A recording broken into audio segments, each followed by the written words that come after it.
Hello, good evening, and welcome to the One Hub Racing Precision Tier. It is round three, and we're here at the Hungaroring in Budapest, Hungary, for what is set to be an absolutely mega night's racing. My name is Gareth Hall, and I am joined this evening by the one and only Jamie Met. Of course, Jamie, 66 finishes, that one win, two podiums to his name. He's just come off the track. Tell us all about it, Jamie.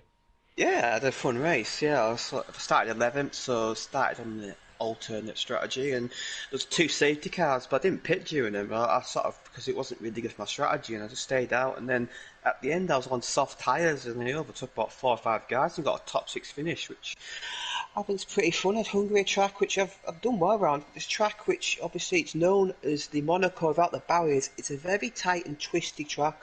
High downforce required here. There's 14 corners, 6 left-handed, 8 right-handed.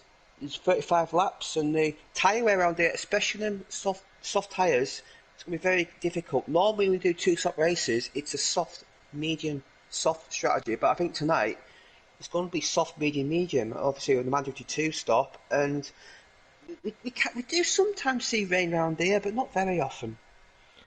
Yeah, it is one of those tracks where you really can't seem to work out what the weather conditions are going to be. And we were just talking briefly off broadcast that I had a race here just recently, and it was full wet the entire way through. As you say, you've just had a race in the Jai. It is a circuit that allows some very, very close racing, but maybe not so much overtaking. It's a tricky circuit to get right. It's a 610-meter stretch from pole down to T1. The cars, of course, full throttle, around 55% a lap. As you say, it's Monaco without the barriers. And, well, they're doing about 48 gear changes over the lap, and that makes just over a 50% race. What have we got? 1690. If we flip it over to the real life racing, it's a circuit that has seen many first time winners: Heikki Kovalainen, Jenson Button, Fernando Alonso, and of course Damon Hill taking his first win here at Hungaroring. We're racing, of course, in the precision tier, Jamie, and well, maybe some first time winners tonight. Who are you looking at? Yeah, I think there could be a possibility. The likes of J-Luke. J-Luke's looked really quick this season. He's yet to win a race. He had the first time winner last week in Glock, who actually at the tail of his race last week, he qualified on pole. He was the fastest man. He got the fastest lap, but he got blocked by somebody qualifying. He hit the back rear, and he got a 5 second grid penalty. So he had to start sixth, but it didn't matter for him. He managed to win the race, and yeah. Glock's looking good. I think Jay looks looking good. I think the Aston Martin guys, they're two very experienced drivers in Chris and Scorpion. I think they could very good. Obviously, Scorpion, a home race for him, so he'll be looking to do well. And obviously, we cannot forget Nick, the league owner, who is very experienced, and he was actually on the cold list last week because he managed to finish fourth in Australia. A good race for him. And it was mentioned that he added a 1 to his race total last week, so finished 14th. But he did get the fast lap point outside the top 10. And our hot driver was Glock, as mentioned. He did the opposite of what Nick did. He took the 1 off his race result and got first. Yeah, and you were just talking about Nick, of course, league owner here at One Hub, and well, I was just having a quick flick through. Of course, this is my debut in commentary. I was having a quick look through the old database and the records here. Nick has got an absolutely stunning record here in One Hub.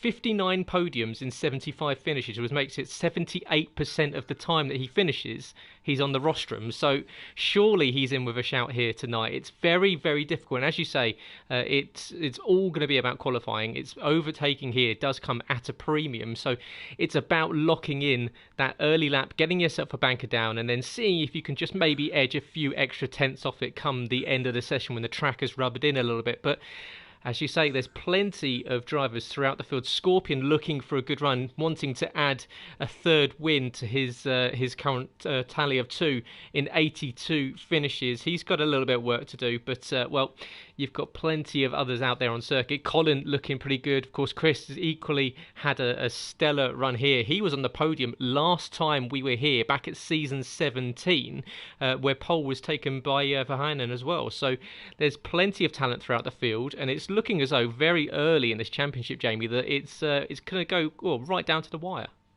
Yeah, mentioned championship. Yeah, we've got Verheyen who's leading it on 35 points. Chris, who's 10 points back on 25. We've got Glock on 24. Scorpion and J-Luke both on 22. We've got Kyle on 17. Nick on 13. Luke on 10. And Casper on 9. That's our top 10. And yeah, all them guys, I think, are capable of winning races, and they have done in the past. And we've had 7. We've got 7 drivers who've won a championship in the past, and got 9 championships all the way back from Nick in season 1 to Casper, who won the podium here in season 18. So yeah, this field is stacked, and it's very hard to pick the winner. Glocks look good in practice, but that's practice. It's about nailing it in. And you mentioned the qualifying. Well, my qualifier, I got a banker lap in, but then I crashed out on my second lap, so I didn't really follow your plan there. But yeah, these guys should hopefully do so tonight, as in the qualifying session will be getting underway very shortly. As I've got to mention, we've got Battle Angel in the Ferrari. He got a qualifying ban for blocking. He was the guy that blocked Glock. It was a pretty blatant block in the final corner Bahrain, and Battle Angel will not be taking part in qualifying. He's allowed to do an outlap to save his setup, but he cannot take part in any sort of flying lap. Yeah, so obviously sitting this one out, he's going to get a prime seat for 18 minutes as he watches the other drivers making their way around this Hungaroring circuit. Of course, just southeast, 30 minutes southeast of Budapest. And Budapest, well, it's actually 2 cities in one. Buda on one side of Danube and Pest on the other side. And bridged together, and it makes a beautiful city. One of the cheapest Grand Prix to actually attend in real life. You can get a weekend's ticket for around about 80 quid if you ever are so inclined to head over there. It's very easy to go over there. I do suggest that if you ever do get a chance to go over, it's a fantastic country and a brilliant racetrack. And well, we, as you say, will be heading to Quali shortly, and plenty of time, however, for you to sign up for Race Premium here at One Hub Racing. Of course, get yourself a guaranteed F1 race seat. No entry fee, of course, if you've signed up for the Race Premium here.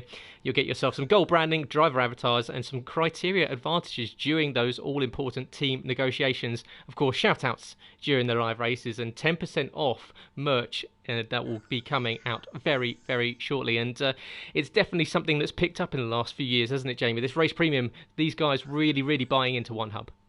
Yeah, we do have a limited amount of seats. We run 5 tiers. Yeah, it is very. It does work out good value as well. We do 3 seasons over a year, so you do get good value out of it. And obviously, you also have our ERT drafts. Obviously, ERT are one of our sponsors, and they're sponsored to go get a Stuff Award, and obviously they get free entry because ERT sponsor the league. And Kyle, Nick, and Jan are ERT drivers tonight. As the qualifications will get underway very shortly. I'm interested to see what the conditions are, because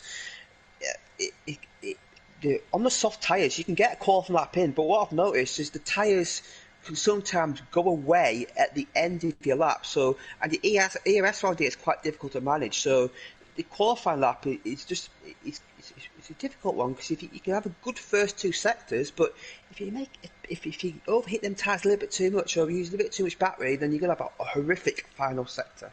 Yeah, as you're exactly right. I was just about to lead on to that. Is that third sector is really where qualifying is won and lost. As we're about to load in, and this is where the all-important blue skies here above Budapest, and I'm sure everyone takes a sigh of relief, and I'm sure we'll find out if it is dry come race time shortly. But go on, let me break in what we got.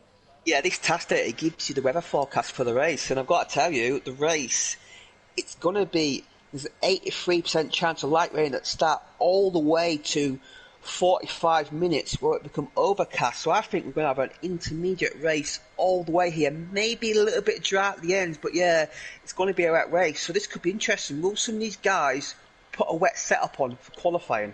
Yeah, that's going to be, well, the key, and this is where we might see maybe some of those favourites a little bit further down if they decide to go for a slightly more wet setup. Do we see someone go for pole position and try and hold it out in the rain, going very, very aggressive in qualifying? And well, we've got drivers rolling out on the circuit first time around. It looks as though we've got JM69 or YT YouTube, and he's out there just making his way around turn 2. And yeah, just going back to what we were saying as we were breaking into the session, it is sector 3. That is where qualifying will be won, especially with everyone surely going out there and just setting times on the soft rubber, knowing that the rain is coming. Turns 13, turns 14, both hairpin turns, and as if those tyres are going off, and as you say, ERS very, very difficult to manage overlap here to make it last through that hot lap. It's all going to be about that management through the second sector into the 2 hairpin bends at the end of this lap. Very easy to get it wrong and running out out wide. You can see GM there just doing exactly that, just running over the white lines. Of course, you want to keep it on the black stuff between the two white lines on either side of the circuit, and that is how you'll find the fastest way around this Hungaroring circuit. But well, the Ferrari first out on circuit. I say that, but it looks as though we might have one of the. It's one of the Williams. Sorry, out there. It's Colin that's making his way down towards turn one, and that's you can see the Williams logo becomes back in view because DRS then shuts and flips back open as we go DRS down to turn one, DRS down to turn two, and he's heading off for his first flying lap here. Hungaroring, take us around, Jamie. Yeah, into turn 3, into turn 4, the approach of turn 4. This is quite an epic corner. If you nail this corner, it's quite fun. Yeah, a little break in there. Into turn 5, avoid that white curb, that spin, automatic spin curb into the chicane here. This is quite a difficult chicane, so easy. Take too much curb here, you've got to get unsettled. Now into the real meat of the circuit, these little sweepers here, you've got to get a nice good line, because if you run a little bit wide here, you're going to lose time through the rest of the lap as JM has binned it already. Into turn 10 and turn 11, the curb around here can be quite lethal, but it does it quite nicely there. Try and avoid the invalidation, and into turn 12, this is the sector 3, this is where you gain and lose time there. Does it quite nice through there. Turn 13, this is such a long, tortuous corner. Where do you put the throttle on? He puts on quite late on there. Into turn 14, this is another difficult corner. These towers absolutely kill your tyres. Down the DRS straight, what is he going to do as Riley's letting through there? It's a 15.8, that's a solid banker lap there by Colin, but I do expect to see the pole lap in the low 15s, I think. Maybe a little bit slower with the wet running, but yeah, that's where I expect pole to be. Well, Scorpion, he's out there. Can he, of course, in his home race, beat that? He's coming up to the penultimate corner now, keeping off of that concrete curb, elongating the corner, just using a little bit of the pit entry, and then equally use as much of the curb as the race director will allow on exit, and he's flying up to line. Can he improve on that 115? He does. He goes 0.3 of a second faster, so Scorpion currently leading the way in the Aston Martin Koenigsegg, and down, and, well, we've got Genel then puts himself into second position there, so good lap there from the Finn, but times, as you say, probably going to dip down into the low 15s, which is impressive because last time we were here, which was season 17, Verheyen took pole position in a 120 in a slightly rain-affected qualifying session, so they're 5 seconds faster. Obviously, there's been, as Crace gets on the front row, obviously there's been a game update in the past week that is, I don't know if it's changed the handling model, but it's definitely made the cars slower, so if you think the times are a bit slower than what you've done previously, it's because there's an update which has slowed the cars by about a second lap, I believe, around here. So yeah, it was the Aston Martins. They're a strong pair, I have to say, and they're looking good so far. Two very experienced drivers. Now, I believe Glock is purple in the first sector, but I believe Riley about the next guy to finish the lap, and I believe that Verheyen. Oh, Ali B's crashed. Ali B spinned it. Wow, he's binned it. Coming out of turn 2 on the approach to turn 3. He must have got on that curb, threw him off, and he's in the wall. And Ali B is out the session. So we've got 2 Ferraris and a Haas at the back of the grid. It's not a good session so far if you run a Ferrari engine. No, absolutely not. And with the rain coming, that is going to put you in the worst situation, having to get all the spray kicked up in your face. And starting at the back of this one as Glock goes fast as a 14.8. Really solid banker lap there from Glock. And straight off the back of the race win, looking to improve and continuing to push on. But around the final corner comes Verheyen, of course, on pole position. Last time we were here in precision, up onto the second row of the grid. A 15.612 is 0.06 of a second faster than Genoa in 5th position. Yeah, Glocklap's impressive, and he was asked about overtaking, and he says he'll go for a move when he thinks it can be completed cleanly. DRS zones will help, but avoiding mistakes will be critical. But you have to say, with that lap time, he probably don't want you to do any overtaking tonight. No, absolutely not. It's going to take a bit of a masterstroke for anyone to catch that. Can White Fountain, the Belgian maestro, as he comes up to the line, what can he do? He goes up into 6th position, a 15.7. Fountain, someone I've commentated on previously, and he's always been very impressive. Of course, multi-time champion here in One Hub, both in the Precision League back in season 14 and podium in season 17. So he's got plenty of accolades to his name. He's going to have a look at getting a decent result here. Has tended to go quite nicely in Hungary, but what can we see from the Belgian later on this evening? Well, Riley, he decided to bail out of his first flying lap in the McLaren. What can his teammate do? Luke Ian currently circulating just down to T2 for his flyer. We've got a few cars out on circuit making their way around and up into looks like that might be in Chris that goes fourth, so that makes it an all Aston Martin second row at the moment. So yellow flag, just a little bit of a car getting out the way, but Luke making his way around in towards, as you say, a tricky chicane, very easy to get it wrong. Drivers had to completely adapt their way across it over the last few games. You used to be able to basically ride it like a rodeo over the top and it'd be the quickest way across. Now you have to tiptoe your way around and into a very tricky section. The cars are almost full load, a lot of G going through the car as it goes through the exit of turn 12 and down into the penultimate corner comes the McLaren. Keep it off that concrete curb and that will stop you from going around. Does it very nicely. And what can we see into the final corner? It takes a lot of entry speed. That's going to hurt you a little bit on exit, but up to the line, what can we see from the McLaren? It's going to be a 1:15.878. You can see very, very tight in the midfield. There are plenty of drivers well within a couple of tenths of each other. Yeah, he's very competitive, and Larkin early on there just popped up to second place, about half a second off Clark, but I think Glock, he may be able to do what Vettel used to do back in the day and sit in the garage and just save, well, you don't need to save your tyres, I guess, because it's a great race, but I think Glock's on pole already that lap. I can't see anybody improving by half a second around here. It'd be quite impressive if they do, but I believe ERT Kyle might be on a flying lap here. He's going for the sector 1. How's he sector 1 looking? It's 2 tenths off Glock. It's sort of competitive with the guys behind, so ERT Kyle may fancy getting high up. He's got a podium Australia, so yeah, ERT Kyle's having quite a solid season, but I think he's backed off though. Looks like he's backed off, has he? Yeah, definitely cruising down the back straight now into the penultimate corners. So Carl bailing out this one. Does he go for a second push lap at the end of this one, or is he going to come back in, strap a new set of boots on, and go out for another fly? Of course, we've got 9.5 minutes left to go in this one, so plenty of time for you all to enjoy qualifying and set yourself up for a race. And we welcome you whether you've been racing in the likes of the podium tier, the points tier, and you've just joined us for the races. Welcome. My name is Gareth Hall. I've been joined by Jamie all evening long as we bring you the third round of the Precision Tier here at One Hub. And well, we've currently got Glock leading the way of 14.8, then a 15.3, half a second back there to in fact I was going to say to Larkin, it's now to Scorpion. Scorpion goes up into second position as the man in his home territory improving up onto the front row. So clearly a little bit of pace underneath that Aston Martin tonight. Yeah, and that local support maybe push him along, yeah, and yeah, he's Scorpion, yeah, it's quite decent so far, yeah. And yeah, it's a solid race in Australia, not such a good race in Bahrain, but yeah, Big Brother's having an instant with Bob, who isn't racing tonight, and Bob's got qualifying ban, but he's obviously not racing tonight, so you have to say that he comes back as he's getting nice out of the way there on his out-lappers, in-lappers, and a lot of these guys, it's sort of a lull in the session now. A lot of guys are on the in-laps and out-laps, not many flying laps going on, but Riley's on another lap, so yet to set a lap time, so there's pressure on the McLaren man who has yet to score this season, 2 DNFs. What can he do? His first sector time's not looking that good.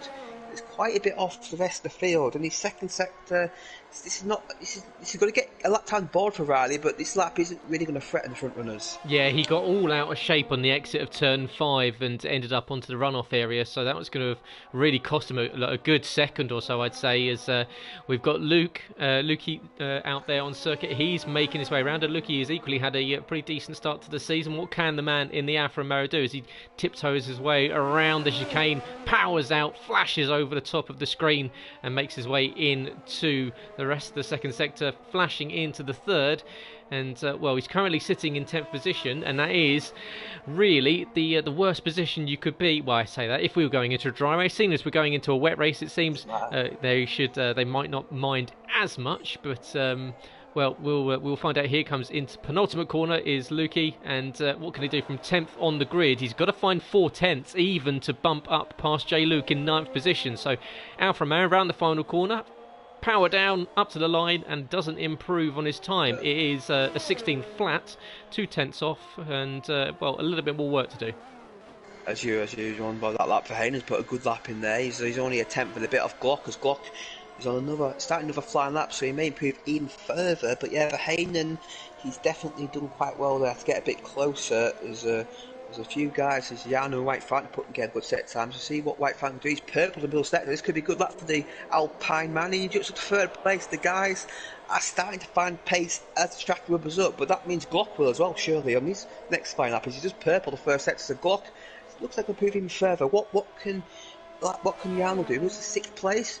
Larkin, he's coming to the final corner, get a little bit sideways to the final corner. Not ideal for the Mercedes man as he crosses the line. What can he do? Up to second place though, so yeah, the guys get closer, but bad news for these guys. Glock is going quicker than ever before. Yeah, we're going on board with the man currently sitting in P1. 0.2 of a second he's got between anyone else. Larkin the closest, but well, as you say, he was going well in sector 1. Looks as though he's lost a little bit of time in sector 2. Gets a little bit squirrely on exit and maybe turns in a little bit too early into the penultimate corner. Will that compromise his exit into the final corner? We'll find out, because Glock 4495 with just one final sprint to the line. It's a 14.8 and he bails out of that one at the line, so he's deciding not to take that one on. But we've still got 5 minutes and 40 seconds left to go in this session. Plenty of time for more times to be put on this board, as Fountain up in 4th position, as you say, on the Alpine. Very, very strong lap there from him. And, well, what can he do? He's got another chance of going out there, because I'm expecting to see pretty much everyone else for one more run. We've got just over 5 minutes left to go in the session. Yeah, White Fountain yet to score this season, so he wants to get off the mark. He's got a 15th place finish in Bahrain and then DNF in Australia. A lot of guys DNF in Australia, because Australia's a very notoriously difficult circuit, as I believe somebody may have left the session there. I didn't quite catch who that was, as yeah, we've got a London session now, so we've got Glock on pole, Larkin in second, Verheyen in third, White Fountain in fourth, Scorpion in fifth, Yarnell in sixth, Nick in seventh, Chris in eighth. He want to improve on that, I think. Colin in ninth, and J. Luke in 10th place. So yeah, yeah, look at that. We've got a second separate in the top. We've got a second separate in the top 10. So yeah, he's looking very competitive. As quite a short track, you do expect to see that in Hungary. As Battle Angel, obviously the back of it, he was asked about his qualifying ban in the pre-race press conference, and he said it's a difficult situation, but he has to look at the race. And it feels like he's got a strong car, and he's got to try and make the best situation, try and bag some points. So the two Ferrari guys at the back, so the Ferrari guys, JM and White Battle Angel, they've really surely qualified this season. But, as I say, with that wet race, that's going to be very difficult for them, because overtaking the wet is notoriously difficult, especially around track like Hungary without that DRS assistance. Yeah, this is a circuit where you're really going to have to pick your overtakes, because it is very easy. And just on board with Colin, he's coming up to one of the flash points here, whether you're in the dry or the wet. It's turn 4, this quick load left-hander, and then equally into a long elongated right-hander. That's where some moves you might see come off in the race if someone's brave enough. Well, it's not too easy to overtake into this chicane. We usually see moves into chicanes around the world, but well, here at Hungary, it's maybe a little too tight. It's not particularly built for two cars to be going around it at the same time. Equally, well, this is where you come up to another potential overtaking point tonight. It's down at turn 12. This braking point here into the right-hander, you might see a car send it down the inside if we see people just putting their brave pants on for this one. But into the penultimate corner and into the final corner will come Colin. And, well, currently sitting in 9th position on a 15.869. Can he improve on that one? Goes, very wide on exit, kicks up sparks on the curbs, and unfortunately takes 0.9 of a second off, but it's not enough to improve and match the 0.3 that Chris has got currently in 8th position. Chris, of course, on pole here back in season 14, back on F1 2019, so maybe losing a little bit of pace here is the Aston Martin. He's going to be looking at picking up a slightly better qualifying position, because up ahead of him is Nick, and Nick, who's being very consistent so far this season in qualifying, picked up a 7th and an 8th already, so he's currently locking in usually where he starts, so we'll see if he can improve on that one in the Alpine. Yeah, Nick Harvey, he qualifies quite well in top 10. I think he uses his racecraft, his nous to move up the positions. As obviously Chris obviously the most. Chris, yeah, he wants to qualify higher, because I think he's better than that. I don't think he got a good lap together on his first run. As Colin, I believe, is when you go for another lap, it could be difficult for him because the tyres will wear out. I think Colin's qualifying's done, and J. Luke does quite a good first sector, but they're still a long way off Colin. Colin, yeah, it's going to come in as Casper's at 12th place, so I think he's done. So the Williams guy's gone really early. Yeah, they have, and Williams, who are looking, well, they've got 3 wins to take their century in One Hub Racing of 100 race wins as a constructor. So will they be able to add another one to that list tonight? We've got a yellow in Sector 2. It looks as though there might just be for some slow drivers out there on circuits. They're trying to make their way around. 1 minute 30 left to go. We've got Kyle's out on a flying lap. We've got the McLaren of Jay Luke is equally coming up to the final few corners now. What can he do? He's currently just over 2/10 of a second faster in his final flying lap here in the qualifying session. 1 minute and 20 left to go. What can he do? Can he improve from 10th position? He goes up into P7, displaces Nick, Chris and Colin down into 8th, 9th and 10th. Then we've got Kyle. Kyle's coming up to the line. He's just invalidated as well, and so that is going to keep him in 15th position unless he goes for a double push lap, and as you say, the tyres will not be very friendly come the end of this one. Yeah, but he has to do it though. He has to get some sort of time on board as Casper's indeed retired. He's retired in the pit lane. It's the right thing to do. And Chris is on some sectors there. Chris may be looking to jump up a few places. He's improving by about 3/10 on his lap, which may put him. He gets a good far sector. It may put him around 4th or 5th here, around where his teammate is. There's got a few yellow flags. Will be there, guys, on solo laps. The Scorpion's at the 4th place. What can his teammate do? Can he out qualify his teammate? No, he can't. In 6th place. So yeah, the 2 Aston Martins have improved their position, but still quite a way off pole position. Got his lap done first time round, but he hasn't really improved on it. I think he just hooked his lap up first time. He's struggling to match it, and he's way off for this lap. So Glock will be glad he got that banker in. Yeah, because the time has come down. It's only about 1/10 and a half to Larkin behind, and Larkin, who's on a flyer and pushing hard. So what can we see from the Mercedes man in second position? And there we go, checkered flag out on the session. So that's qualifying done for anyone that's crossed the line already. The Alfa Romeo is going to be the first one to take, and that's going to be Lukey. What can he do from 11th position? Jumps up into the top 10 on a 15.773. Larkin still pushing hard. He can overhaul Glock for pole position if he puts a decent lap in here. Behind him is on a lap as well, and equally we've got Chris out there, but Scorpion, he invalidated his last lap, so he's not going any further forward than 4th position at the moment. White Fountain's out there at the moment, so what can Fountain do from 5th? Can he get one of his best qualifying results in a long time? In fact, Fountain's validated. It's only Larkin's validated, so I believe unless Nick behind can do a monster lap, I believe that is Glock on pole position. It's going to be his 2nd pole of the season, but he's topped the qualification every race so far this season, but it's going to be 2nd pole. It's Nick, well lap by Nick there, through to 3rd place. He put a monster lap in the end and only missed pole by 2/10. Nick would be well impressive that. Top 3, and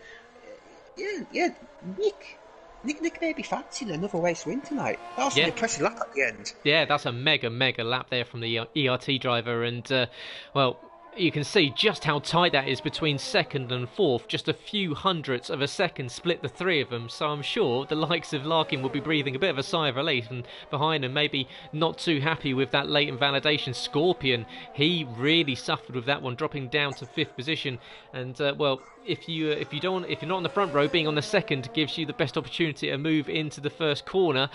But now, unfortunately, Scorpion drops down to row 3, where he'll start with Fountain. Chris, maybe not the best session from him, 7th position. Genoa equally as well, down in 8th. Maybe a slightly slower session here. Maybe not one of the favoured tracks for the multi-time champion here at One Hub, but it is Glock, coming off the back of a fantastic win, looking and carrying on that sensational form with a 14.896, takes pole by 0.16 of a second ahead of Larkin. ERT Nick in 3rd position with the Finn of a Hayden in Haas in 4th position. Then we've got Scorpion, White Fountain, Chris, General, J. Luke and Carl are your top 10, with Lukey, Colin, Riley and Casper outside in the top 14. So it's there we go, 14th, and there we have Ali, who crashed out, JM, who crashed out, and Battle Angel, of course, sat out of qualifying in this one. So no times from 15th downwards, and a little bit of work to do for the likes of Casper, Riley and Colin from outside the top 10. Yeah, that's not good for them. No, especially like Colin. I expected Colin to be a bit higher up on the grid, and Colin said his race all depends what kind of strategy. It all depends on quality. He says, well, obviously his strategy won't be a factor because of the intermediate conditions, but yeah, I believe Colin's just got to try and mixed place at the start. And Jarno jokingly said he's going to dive on everybody and win. And well, if the mate placed him out to do that, as he's definitely into conditions. As I'll mention, there's 2 rules this week, 2 new rules one hub racing. We've got a rule where you can no longer, if you spin off track, you can no longer press reset the track. You have to spin round naturally, and if you're caught on stream or the driver reports you, you will get a penalty if you use that reset track option. Also, we've got a rule for ready up. If you ready up on the track screen, if you press ready up and the tier coordinator catches you readying up, you will get a time penalty. So that gives drivers enough time to set their strategy, their fuel for the race ahead. And well, it's going to be intermediate for the majority of this race, it looks like, so far. And as I mentioned, our sponsors, we've got our sponsors and partners. We are sponsored by Next Level Racing. We are providing us with an NLR direct drive. We all stand to our Driver of the Season awards. We've talked about 3M Sim Racing, who sponsored the league by providing a pair of their sim racing gloves to the driver of the combined poles, fast laps across the tiers. I think Glock's looking good for that already this season. We've partnered by Versatine, who are sponsoring our prizes, our trophies and our vouchers. We've also got ERT, who's sponsoring the Golden Kids Tough Award. That's an award for drivers who finish outside the top 3 but turn up to every race and take part in all the pre and post-race interviews. So it's a prize for everybody in one hub racing, whatever your ability level. Yeah, absolutely so, and it is a fantastic lead to come and have a go at. So make sure you do join the Discord. You can go find that on onehub.racing.com, where you can find out all about OneHub and how to get yourself involved and on the grid. And plenty of racing to come this evening from the Precision tier, and equally you've got plenty to come a little bit later on as well up in the Pinnacle tier. So make sure you tune in with Liam and Matt, who will be streaming a little bit later on in about 15 minutes time. They'll be going to qualifying. But what you want to do is you want to stick with Jamie and I for this one, because the race is about to kick off in 20 seconds time. And well, equally, if you're enjoying the race tonight, make sure you drop into comments. Always good to hear from you guys. Drop in, let us know who you're watching, who you're supporting, and of course you will have the access to Taz in the comments. Make sure you use the likes of exclamation point his last lap and then the position of the driver on circuit, and you will find out all that live data that you'd like to get courtesy of TAS, a fantastic program that you can use if you want to be that perfect race engineer. I'm sure there's plenty of you sitting and watching and helping out the guys that will be out there on what is looking like a very, very tricky and greasy circuit, Jamie. Yeah, it's very difficult. It's going to be very difficult. First few laps are going to be very tense, all that spray at the start, and obviously turn 1, it's a very interesting turn 1 because it's quite a wide entry, but you can have 3 or 4 wide into turn 1, but it does get tight on the apex, and obviously in the wet weather you can see drivers in multiple lines, and we have seen in the past a bit of carnage in the wet of lap 1, so these guys got to keep it nice and steady. As Cookie mentioned, Chris and J-Luke were mentioning the rivalries, and Chris was asked, did you see J-Luke as a threat? Obviously they're quite close on the grid, and he said it's still too early to say. He feels like he had some decent pace last week, but there was an incident in news too where J-Luke overtook Chris behind the safety car on the pit lane, and J-Luke got a penalty for that, and Chris thinks he shouldn't do that again. So, but with this wet weather, I think we may see a couple of safety cars tonight. Yeah, but last time we were here, there was one safety car back on lap 25 through to lap 28. So there is precedent for safety cars coming out, and of course it is a circuit that can cause a couple of upsets, perhaps into the likes of turn 3, turn 4. That's where you can get it wrong, and as you say, that almost auto spin curb that has been a staple of the CODEMASTERS games for what feels like about 5 or 6 years now. Very easy to unbalance these cars that's almost driving around on a knife edge. And well, what can Glock do? He's going to be the one under pressure going down to turn 1 for the first time. And well, the win last week was his first win in 20 races here in OneHub, and he's in that time he's also reaped a pole position and a couple of podiums to his name. But as we say, there's still positions to be fought for from behind, so don't expect him to just charge off into the distance. It's very, very difficult conditions, very different to what we just saw in qualifying. And what can we see from the likes of the Finns, Kasper, Väinänen and Janul? They've combined for 21 league race wins here in OneHub, so they are very much able to get themselves on the top step of that rostrum. And as everyone filters into their grid slots, we're about to get going for the third race of the season here for the Precision tier, and there's the final Red Bull that's maybe not in the right position. There we go, just filters into down into his grid slot, allotted down in 14th position for Colin Mason there in, 12th position for Colin as he gets into position, and we're getting ready to go green, sending it down to turn 1. Hopefully we don't see any chaos like we did back in Hungary, but here we go. 3, 4, 5 red lights here. It's round 3 from the precision tier of One Hub Racing, and it's a good getaway from your pole sitter. What can Glock do as he gets a good run off the line? Larkin peels in behind. Glock covers off the inside very, very early, and you can see they're almost 3, 4 wide down the back end of the circuit, but into turn 1 it looks as though that's the Haas getting sandwiched in between both Alpines. We've got cars scattering to the outside, but it's a good getaway from the pole man. Yeah, Pierce out Nick though, he got swamped in turn 1. White found an excellent launch there, the 3rd place, and Nick is struggling, he's all over the place. But yeah, Glock really nailed that, and say Verheyen up to 3rd place, and we got Jarno and Chris going side by side, 2 really competitive drivers, and then Jarno hangs on just, but yeah, clean start. It's good to see, no damage at all anyway, no collisions, a bit of bumping, but you have to say a really good to see a nice clean start. And Glock did what he had to do, he had to get in the lead. Now Larkin has got to try and somehow stick with the Red Bull man and try and obviously it's going to be very difficult around here now. The strategy, obviously, it's still a mandatory 2-stop in the wet weather, so you might see a few interesting strategies. You might see some guys pitting really early on these inters and try and make it happen in those. That was 8th place. What an awful start for the Alpine man. Yeah, as you say, just getting bumped around at turn 1, and as soon as you lose traction here, especially going out onto the runoff area, that's where it all starts to fall apart. And there you go, predicted pit stop strategy, as you say, 2-stop mandatory. Expect to see the likes of lap 11 being the first one. Do we see someone deciding to jump in a lot earlier and just get out of this chaos that's going to be ensuing all throughout the field? Because, well, you really don't want to get caught behind someone if you don't need to, as Glock leads us around for the first time. Larkin, however, is closing in behind, and these two are just making a little bit of a breakaway ahead of the Haas of Heinen in 3rd position. White Fountain, he's had a good start in 4th place as well, so watch out for the Belgian driver. He's got a little bit of work to do because they're just dropping back around about a second behind the Mercedes, but it looks as though Glock's had a good start, and he's managing to transfer that good dry pace into wet pace, and that is the key to a successful season and a good driver. You can see that they can do it in both conditions, because this is the intermediates is almost harder than the full wets, because it's so hard to work out where the grip is. There's no real defined line that you need to take. You almost take the karting line around the majority of these corners, taking a slightly wider exit to get a little bit of runoff. But there's 2 McLarens going slowly. We've got one that's gone off at turn 4 and one that's slow at turn 3. So Jay Luke looks as though he's come in for a stop, so he's down in 17th, and Riley, unfortunately, looks as though he got it wrong at turn 4. Yeah, Riley's had a very difficult season so far. A lot of spins, a lot of mistakes. Yeah, it's a shame for him. But yeah, Jay Luke, he hit lap 1. I don't really damage as Nick's off. He's lost his wheel. He's out the race. Wow, he hit the curb, I believe, on turn 10, and he's out the race. Will that be a safety car? Surely it is. He's right in the middle of the track. It's a VSC that will just get upgraded to a safety car. Yeah, Nick just got on the curb there, and after such a good qualify, I wonder if Nick ran a dry setup, and maybe in the wet he was struggling. I think Nick might have run a dry setup. That's why he was struggling so much in the wet. Yeah, that's a real shame for, as you say, Nick, with a really, really solid qualifying lap.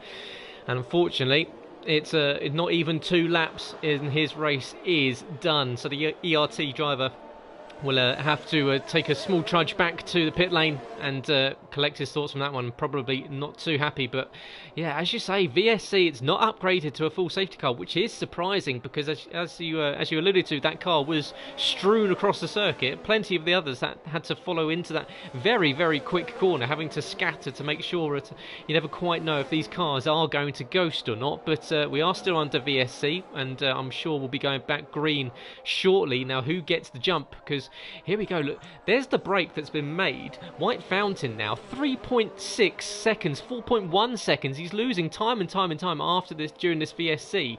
He needs to step his foot on the gas a little bit there, because, well, he got down to 4 seconds, and VSC still out. So this is a long VSC for these guys to go for. Yeah, and Jay Luke and Kyle both cheap pit stoppers is underway now. Yeah, the Delta and VSC is quite frustrating. I believe White Fan out caught by the Delta there. And yeah, look, it's lost 4 seconds. That's incredible. As for Heinen, look, he's over the back of Larkin. For Heinen had a really good restart there. Glock as well. Glock's pulled a nice gap. And for Heinen, well, he's a bit too far back for a dive, but that might want to keep an eye on later, as I believe we might see a lot of cars getting very close, but overtaking the wet's so difficult, because you have to brake. Obviously, in the wet, you do brake a lot earlier, but you've got this spray, you don't really know where the car is, and no DRS, and yeah, the only way to overtake in the wet, I think, is if the guy ahead makes a massive mistake, because White Fountain's sort of holding up the car's head. So I think these two Alpine cars maybe want to drive set up in qualifying, because they're both struggling in the wet. White Fountain's got a great start, though. Yeah, he did, and well, this is going to be interesting, because you've got the likes of Chris, you've got the likes of Scorpion, of course, Scorpion in his home race here in fifth position, but caught behind Fountain, and Fountain just seems to have fallen off the pace a little bit, perhaps caught without a bit of a tow. Of course, no DRS available whilst you're on the green or the blue tyres, the intermediates or the full wets. Of course, these intermediates, well, they do shift a little bit of water. They shift 35 litres of water per second, but well, they've got a little bit more work to do, because it's not particularly coming down too heavily, but it is that steady rain that these guys will just have to deal with. Of course, there'll be vision issues as Chris gets all over the curb at turn 4. They're lucky to keep that one pointing in a straight line, perhaps not the optimum line in, but Scorpion now starting to put the pressure on Fountain. But do we see the likes of one of these guys that's kind of sitting in this train behind Fountain dive into the pits early, get themselves out of the traffic and try to do a huge undercut?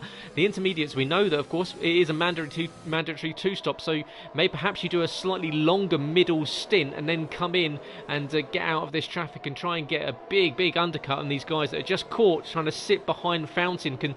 At the moment, as you say, it's so difficult to overtake here that Fountain can almost dictate this pace. He's in fourth position and he's holding that gap to around about 4 seconds behind and in third, but he doesn't really have to push too much. He can look after these tyres. Yeah, Scorpion takes a tight line in the final corner, but White Fountain get the better exit there. Scorpion's trying everything to get past, he's trying different lines, but White Fountain seems to have... Notice the way White Fountain this season, he has really good exits out of the corners, which is what you need in the wet weather. If you get a good run out of the final corners, battle Angels at fast lap, that shows you how much you can't get held up, because I believe that's a mistake a Red Bull of Kyle spun around. But yeah, White Fountain, all he has to do is keep all these lines and get the good corner exits. Scorpion Hun will get frustrated. I can see a dive coming very shortly from that Aston Martin man. I can see him get a little bit frustrated behind the wheel. He knows he's quicker, and you can see them front three pulling away. As Verheinen's actually dropped. Larkin's actually dropped Verheyen there, but Verheyen must have had a tiny mistake there. He's 2 seconds behind, so the front two are starting to pull away at a rate of knots. Yeah, Verheyen just a messy lap at that last time around, losing a second to the leading duo, but Fountain bouncing across the curbs at the chicane there, perhaps just looking in his mirrors a little bit too much. And yeah, as you say, this is where Scorpion will start to get frustrated, and this is the measure of a good driver, just making sure you don't force the move. And of course, in these conditions, just the slightest bit of contact can see yourself pointing in the wrong direction. So Scorpion, he's got a little bit of work to do, because it looks as though he's got the pace advantage over Fountain. Fountain now dropping to 4.5 seconds behind Verheyen in third position. But of course, Fountain looking for his best result of the season, those red flashing LED lights on the back, and these guys maybe not having to contend with too much spray as what you do in the full wet, but still maybe not optimum conditions, as Verheyen going fastest last time around, in fact, so it takes 0.4 of a second out of that gap between himself and Larkin. So perhaps just took a lap or so just to collect himself and save a little bit of battery. As you say, battery here quite difficult to work out, especially in these conditions. You want to use it, but if you overuse it, you'll find yourself either running out or perhaps even using it and outbraking yourself into some tricky corners. So Scorpion, he's currently still in here in fifth position. Janelle sitting behind in sixth, and the Finn quite happy just to follow this around. But I'm sure these two will be wanting to clear Fountain, because you can see he's now starting to drop around about 0.2 per lap to Verheyen. We're on lap 6 of 35, so we've got plenty of racing left to go, and we've had a couple of stops already. J. Luke, Carl and Riley. Luke has gone wide out of turn 4. This might be Casper's opportunity around now. Since the chicane, there we go. Go move the chicane. Yeah, Casper tried to move into turn 1, didn't work out for him. But Luke, looking, he's got the defender there. Luke, a great exit there. And Casper thought he had the move done there, but Luke was able to hang it around the outside and keep the position. But yeah, we've got two trains starting from now. We've got the White Fountain train and the Lukey train. Lukey, the most experienced driver in One Hub Racing, and he's showing the experience there and managed to hang on from these faster drivers. But yeah, as Casper looks so much quicker. It's like pushing Lukey around the corners, but he just can't get the move done. Yeah, Lukey, who's starting his, I've got it written down here, so I believe it's 118th race tonight, so as you say, incredibly. Oh, as Casper gets ever so close, he can probably smell the type of fuel that is coming out the back end of Luki's Alfa Romeo. And here we go, trying to shape him up down into turn one, and they're all over the gearbox of that Alfa Romeo. Here comes the Haas behind, and the two Ferraris of Battle Angel. Of course, Battle Angel, who had to sit out qualifying, who's moved up into 12th position. So fantastic run from the Ferraris. Jumped up past his teammate GM69 YT. But here we go. Oh, the Haas getting very close there. That's Ali, and Ali, who of course got it all wrong in qualifying, looking as though he's starting to put the pressure on Casper, and Casper, who is equally all over the back end of Luki. So these guys all swarming over each other. Then, of course, as we said, we've got that battle going on for 4th position. Fountain still holding off Scorpion. Scorpion is going to be absolutely raging underneath that lid as he's sitting in the cockpit. Here comes a move, though, for the Williams. Does Casper go down the inside? Doesn't quite manage to get down this time, but you can see it looks as though Luki is really starting to struggle on these tyres as they go off. Yeah, they are dying off massively for him. I was marching the early pits up here, as I believe Battle Angel was let through by JM on the pit straight, so the Ferrari guys swapping around, maybe thinking Battle Angel maybe got quite slightly quicker pace, but he did seem to set the fast lap early on, as I believe JM maybe fancy moving again. These Ferraris are battling each other. On a note on Nick, he just messaged me and he said he hasn't done a lap in wet conditions on no traction manual gears, so I think he learnt the hard way tonight how difficult that is. Yeah, absolutely. So perhaps not the best practice for racers. We've got a yellow in sector 2. Oh, it looks as though it's Riley Byes that's gone, and he's out of this one. So Riley losing it, and we go full safety car, and that, if you're White Fountain, is going to be a bit of a godsend, because he was losing a lot of time there. And equally, if you're the likes of Luki, well, he can take maybe a little bit of a breather here. Now, well, we're 8 laps in now, out of 35. Do we see someone diving in during this safety car period? It is going to be all about tactics, trying to get yourself out and involved in perhaps a different strategy to what everyone else is on. Yeah, I believe most guys will pit, as obviously we don't know when this driver was coming. We don't know if it's going to come in the race or not, because it is set to approximate weather forecast. But I do believe a lot of these guys will pit, because a lot of these guys are starting to struggle on tyres already. The tyre wear on the intermediates doesn't look that great. As I quickly look on the task data, the likes of Larkin and Yarno and JM are really struggling, so they may fancy a pit stop, but still, yeah, I believe majority guys will pit, because it's effectively a free pit stop behind the safety car. But some guy at the back may gamble, decide to stay out, may think, someone like, say for instance, Scorpion may decide to stay out, think, oh, I want track position here because I can maybe put some quicker lap times and try and pull a gap. So this will be very interesting to see what happens, who pits and who doesn't pit.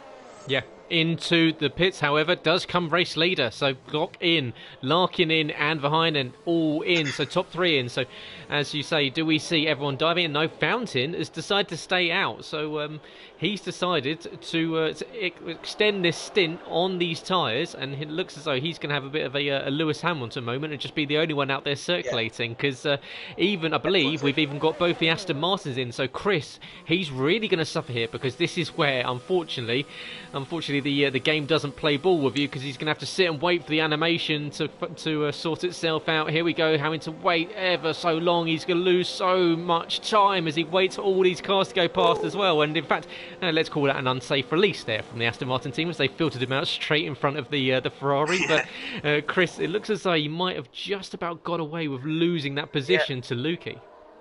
Yeah, it's just, it's a good pistol. I said the Aston Martin crew did a good job there. Obviously a bit unsafe release, but obviously it doesn't really matter in the game. But yeah, White Fountain, well, it's going to be interesting. He's on staying out, so White Fountain, well, Nick mentioned he was going to try some different strategies. I think White Fountain is, the Alpine guys are trying, they're trying very aggressive on strategy. White Fountain was an airtime near the race, and like to go on, this could be interesting, because the Australia race was won by Verheyen clearing traffic on the safety car restart. Now, this race might be one we've seen Glock and Larkin and Verheyen all look quite close to pace. Scorpion's been released.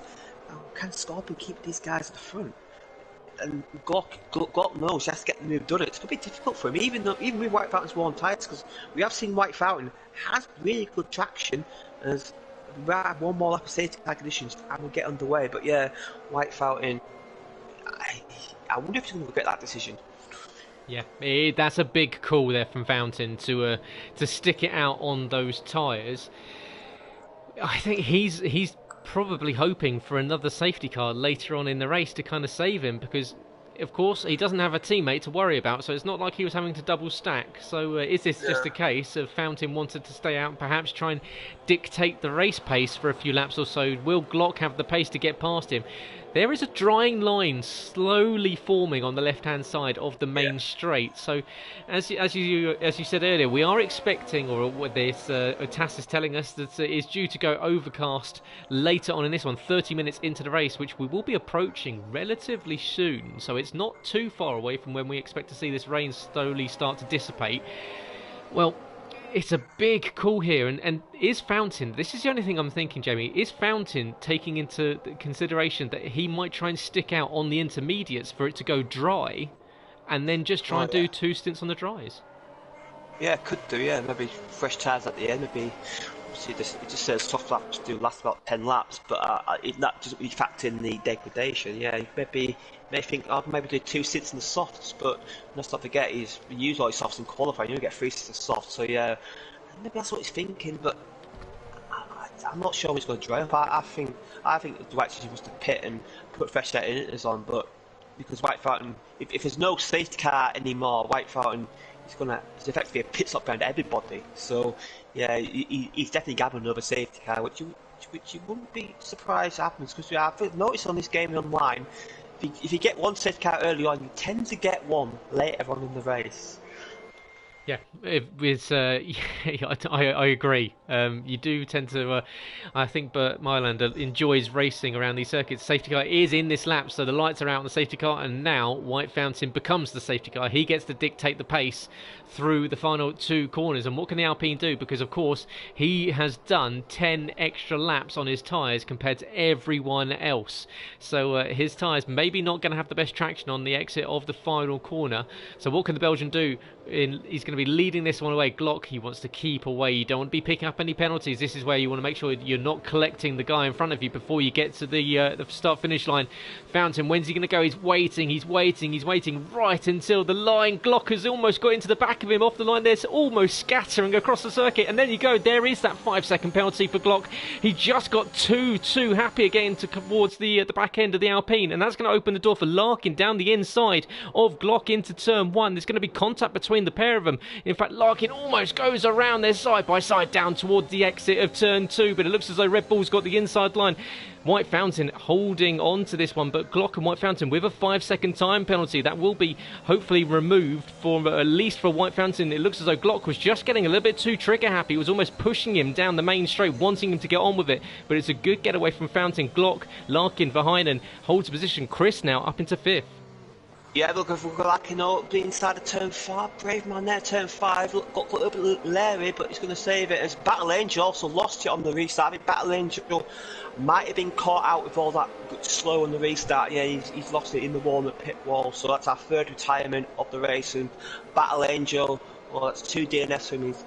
That's 2 DNS versus 2 races, so not a great start from so far. But look at Glock, he's having right fighting now. But I have to say, I think Glock did really well to hang on to 2nd place after that turn 1, because I thought he was going to lose several places because he was on the wrong line there. But Larkin just couldn't hang on and just couldn't get the move done. And yeah, as we've got a bit of contact behind, I believe that is Lukey touching the back of Casper. Casper's getting a little bit sideways. Lukey got sent it inside the final corner. This is a brave move for Lukey. Can he hang it? Casper will get the outside line. He will get the better traction, but Lukey goes down dive from that slipstream, and Casper hangs on, but Lukey uses his battery. Is he going to send him inside? Casper defends inside line. Lukey has to go all the way around the outside. Casper hangs on just.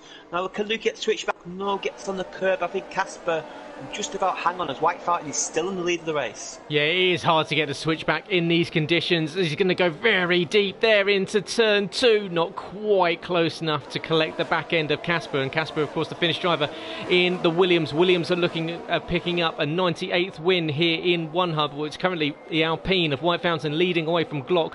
Of course, Glock race winner last time out. Larkin, however, he is your net race leader with both White Fountain yet to stop and Glock with that 5 5-second time penalty currently to his name, getting into the back of White Fountain at the safety car restart, and behind it is anyone's guess. We've got 2 Aston Martins. Chris now dropping 1.1 behind it in 4th position, and then all the way down the order back down to Kyle is everyone within a second. Of course, no DRS involved in this one. It looks as though Ali down in 14th position has lost it on the exit of turn 3, so a shame there from Ali. He's having a bit of a messy race tonight, a messy session, didn't have a great quali either, so watch out for Ali B perhaps collecting himself and coming back a little bit stronger. He kind of needs a safety car now to get himself back up involved in this one, but well, after going on the offensive against Casper last time around, Lukey a little bit slower this time around, but Larkin, he's not slowing for anyone. He's currently in 3rd position, fastest lap for him.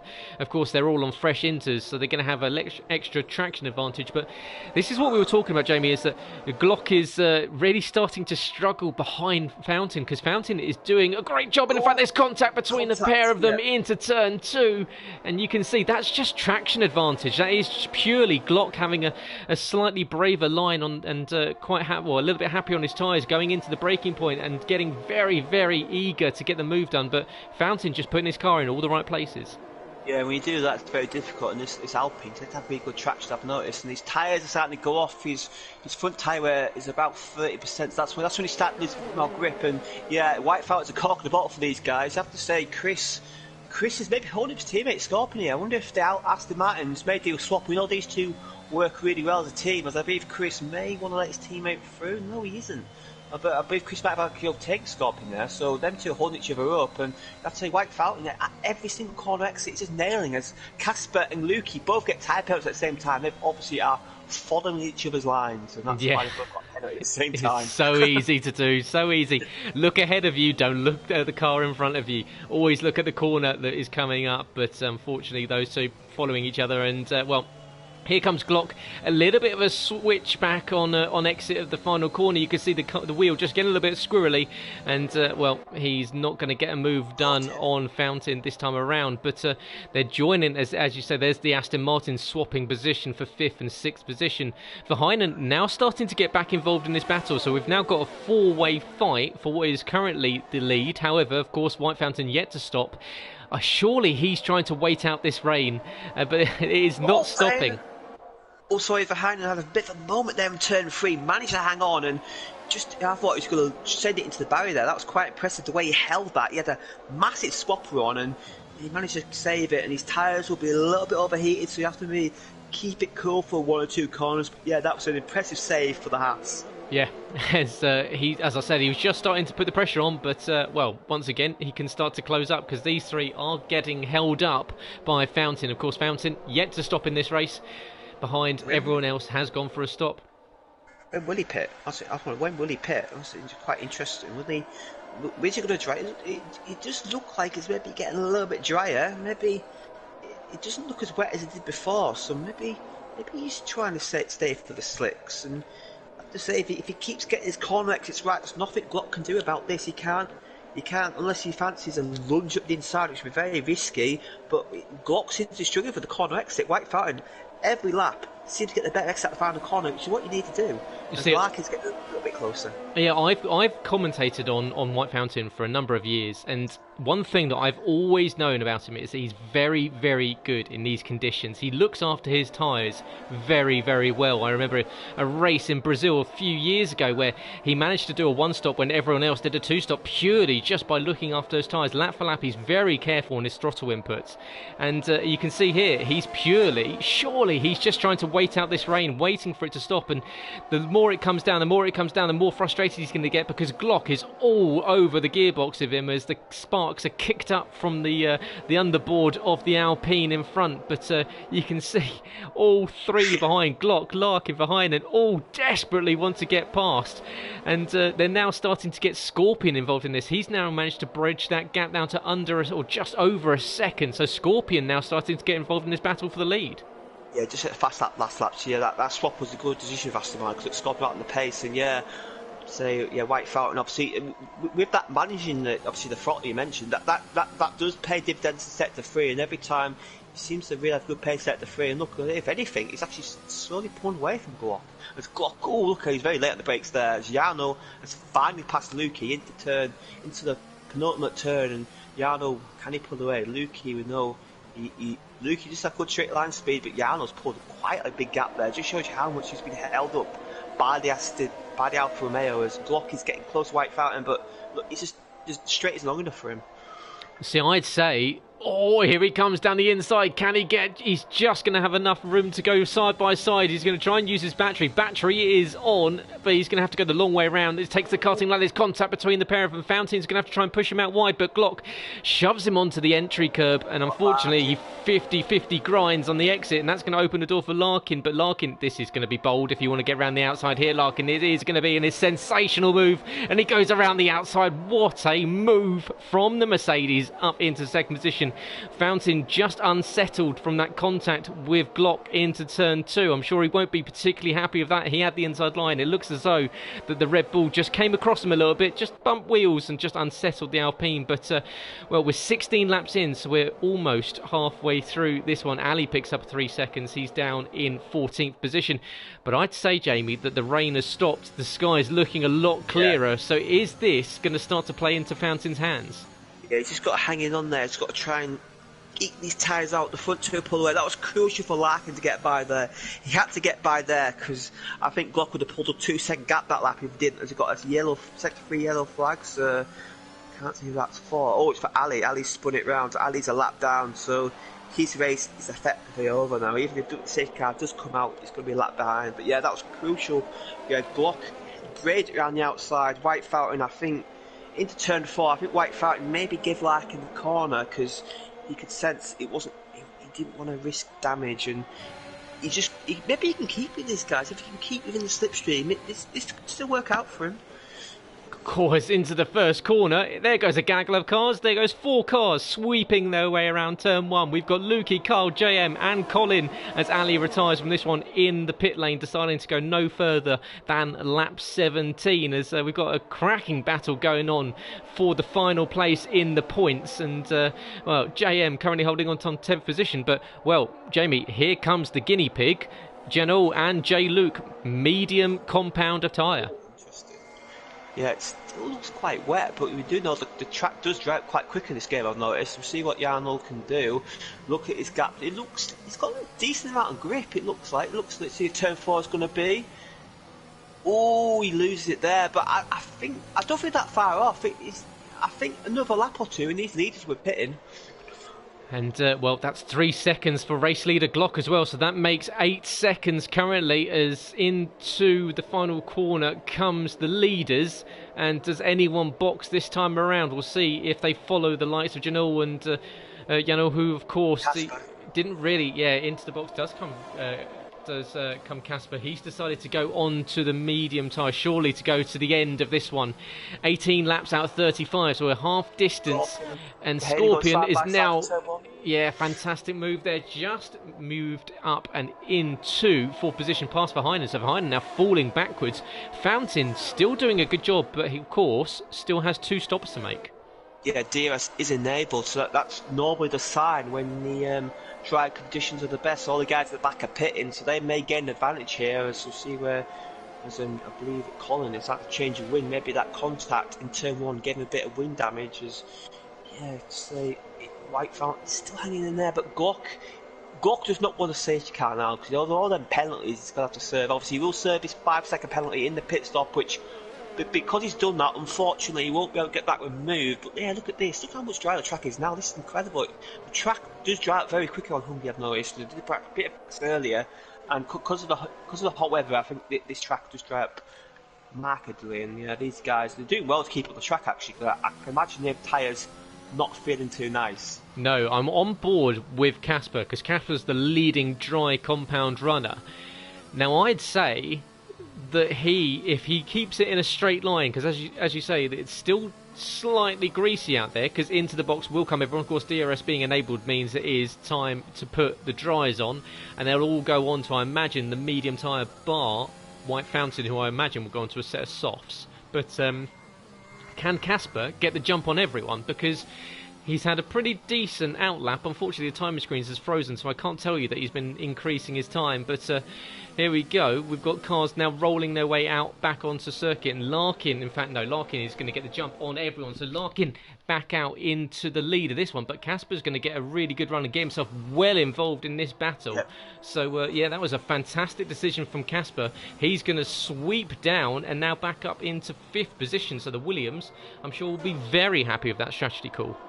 Yeah, and he's got warmer tyres, so yeah, if next lap or two, safety car comes out. Wow, I believe that's for J-Luke, I believe. So safety car come out, and Scorpion, Scorpion may have looked out here of this safety car, because look at the gap he's got. He may be able to pit and stay in the lead. Yeah, that is. I'm surprised that he didn't come in anyway. But yeah, Scorpion, as you say, perhaps being able to get a free pit stop out this one and jumping Larkin. Now, this is, and also, I think this is absolute worst case scenario for White Fountain. He's just put a set of the mediums on. Now, he should surely come in and box and just get rid of that second stop. But then he's going to have to take a set of softs, most likely, or a set of used mediums. Perhaps, I'm trying to remember if he used mediums in qualifying. I don't believe he did, but if he has a set of fresh mediums, then he'll put them on. But surely Fountain's going to come in. But of course, he'll drop to the back of the order. But it does get rid of that second pit stop. Yeah, but that took away his advantage where you build fresh softs. So yeah, he will pit and he will jump to the back of the field. I believe he may get ahead of Colin, but yeah, that traction worked out for him. Look at what Scorpion's in and he's out. And look, his leaders aren't even in a pit straight yet. That shows you how much you gain by pitting under the safety cars. White Fountain, I believe, yeah, he comes in. So, yeah, you do get 2 sets of mediums. Yeah, and you will put another fresh set of mediums on, but that's his strategy advantage gone. That's hometown luck for Scorpion as he manages to stay out on a circuit that wasn't ready for him. And, well, on to the set of hards goes White Fountain. So Fountain going for hard tyres. Now that is going to be hard to get those tyres up to temperature whilst it's still very greasy. Into the box equally comes Colin. So I imagine he's done a lap on the hard tyres. I imagine he's going to do the reverse of Fountain and go on to a set of mediums to the end of this one. We've just cycled on to 15 laps left to go in this one. And we've currently got Scorpion from Larkin from behind, and from Glock and from Casper, your top 5. Chris, Janol, Lukey, Kyle and JM are your top 10. You're watching the Precision tier of One Hub Racing with myself, Gareth Hall and Jamie Met. Of course, you can find me on Twitter at GT2_driving. You can find Jamie at JamieMet92. And of course, you can go to onehubracing.com, find out all about the league, and equally go to One Hub Racing on Twitter. And all your questions can be answered by our experts on the board, whether that be management, whether that be commentary, whether that be whatever you want to know. Just get in touch. And equally, you can join the Discord. You can find out the details all over on the website, and equally finding out about how to be part of the race premium and plenty more. Of course, we're sponsored by an absolutely wonderful group of people here at Next Level Racing, 3M and equally at the likes of Vespertine and ERT, all giving some gifts and some giveaways for you to race and try and achieve here at One Hub Racing. Yeah, shout out to them guys, and yeah, it's nice those support for league. And well, we've got effectively, we've had 2 races effectively. We had the wet race, and now effectively we've got the dry race. It's totally reset, so obviously the form book goes out the window, because obviously it may be a completely different race now. We've got a completely different order to what we had in the wet race, so yeah, this is going to be so exciting. These tyres will go to the end as Jarno has overtaken Lukey behind the safety car. I'm not sure what that's about. Will Jarno get the position back? No, he won't. Oh, that's interesting. I don't know what happened there, but Lukey might have made a mistake there. Jarno may have got through. But yes, yeah, I wonder if the race director tonight was a Hungarian wanting to see a home win. I wonder why that safety car came out there. Yeah, I know. It was a suspect safety car for the retirement of J. Luke, but well, it's worked out in favour of the hometown man of Scorpion. He's looking at picking up. I said earlier in the session that he's only looking at his 3rd win if he can stand on the top step tonight in 82 finishes. So he's got a little bit of work to do, because Larkin is looking very, very strong. Equally, Glock, he of course was on pole position, had some mighty pace in qualifying, what can he do? He's got a couple of penalties to his name. He's got 3 seconds. Of course, him and White Fountain had to serve that 5 seconds they picked up in the first safety car period. So what do we see from Scorpion? Does he decide to go for the same sort of restart that we saw from Fountain and waiting until the very last second as the safety car in this lap? So lights out on the safety car. That will disappear off the road into the pit lane, and the Aston Martin will be followed by the Mercedes. And, well, it now becomes Scorpion's race. He will decide when everyone gets going. So everyone, just be careful. Be courteous to everyone in front and behind, no unnecessary accelerating or braking, and just get ready. Have that foot just feathering that throttle pedal, getting ready to kick it up into 3rd, 4th, 5th, 6th, 7th and 8th gear, because around the final corner and onto the throttle goes Scorpion with a kick of oversteer on exit, and that's going to open the door for Larkin, because it wasn't a great restart for Scorpion. Larkin in the tow, he's using battery, but Scorpion trying to defend, using battery. The switchback is trying to be done by Larkin, but you can see Scorpion hugging that inside line. Larkin getting it all wrong on exit, kicking the rear tyres out, and somehow managing to keep it pointing in the right direction as they swing through, starting lap 22 of 35 here at the Hungaroring. A bit of contact in the midfield between Lukey, Larkin and Cal. They were fighting in turn 2, turn 3, but they all survived, I believe. But yeah, Scorpion, Larkin got a great restart there, but could do anything about it. And obviously DRS will be enabled in 2 laps time, so Scorpion's got to try and scamper away, pulling a gap. And obviously Glock, we're not seeing Glock blocking traffic too much tonight. We'll see how he does in traffic, see if he can maybe fight away past, but that 3-second time penalty, I believe, will take him out any chance of winning the race. He's got to just try and move up the field. As Larkin is sticking in the back of Scorpion. Larkin obviously was quick in the wet and looks quite quick in the dry. You know, Scorpion has got the advantage of track position, but in the dry it's a lot harder to defend than in the wet. Casper just coming around turn 10 at almost a 45-degree angle. There was so much oversteer and complete opposite lock on that Williams, and they're following Scorpion around. So it's Scorpion from Larkin from Heinen, Glock and Casper, your top 5 here the Hungaroring at 3rd round of the Precision T. And here we go, as you say, with the run comes the Mercedes. Can he engage the overtake? Because Scorpion hugging the inside line, he's going to make him go the long way around, try and cut back. In fact, no, he's going to stick around the outside. He gets run out onto the curbs. He's absolutely allowed to do that, but Larkin's going to try and cut back at the final second. What a move there from the Mercedes. Was not happy at all with being shown the door and exit turn 1 and said, well, you know what, here I'm coming, son, I'm going down the inside of you at turn 2. Yeah, that was a very late move, but controlled. What a move that was. That could be the way swinging move there. It was aggressive, but it was fair. And yeah, Scorpion just about gave him the freebie out of turn 1, but Larkin saying, I'm not having enough of that, I'm just going to send it down inside. And look at the gap he's pulled already. Larkin, that was a crucial move for him. Look, he's already pulled a second gap already. Look how much more confident he is. Then look, he's out of DRS already. That was crucial for him to get the move done there. As Verheyen, he think the next guy go for a move here on Scorpion. He'd benefit from the safety car, but his true pace, I think, it's starting to show now. I don't think he's got the pace for these first 3 or 4 guys. He's got to try and hang back for as long as he can. Look, it's 1.5 second gap in like half a lap. Yeah, that Scorpion's car does not look happy in these conditions, whether he had a wet snap up on the car or not, because Larkin had to go 1:18.941, absolutely obliterates the rest of the field in that last lap. Scorpion, his car just looks all out of shape at the slow speed corners, and you can see even on exit as we're sitting behind in T-cam of Heinen, and he's just watching the back end of Scorpion. Scorpion's front end is just all over the place, sliding around through every single corner, so clearly Scorpion's struggling with setup in this dry period, and as you say, it's a completely different race now. They're getting to throw these cars around these corners at full speed, and it's going to be really the first time since qualifying that these guys are going to take turn 4 with full noise and full whack, and well, it looks as though everyone's making their way around pretty safely this time, and well, we've got a brilliant run for Casper so far, and he's made up 9 positions. Everyone there out on the medium tyres, apart from Fountain. He's had to make that second stop. He's gone on to hard rubber to go to the end. He made 2 stops under the safety cars, but it hasn't quite worked out for him. That 5-second penalty that he had to serve as well for contact between himself and Glock after the end of the first safety car period. Well, he's down in 11th position, so a little bit of work to get into the points for Fountain. But Larkin breaking away, 1.1 seconds, it's held around that 1.1 second now, so he got out of DRS and now he can kind of just sit there. Fastest lap last time around once again, so he is going quicker, but you can see Scorpion perhaps just getting those tyres up to temperature a little bit better. He's starting to hold up for Heinen and Glock.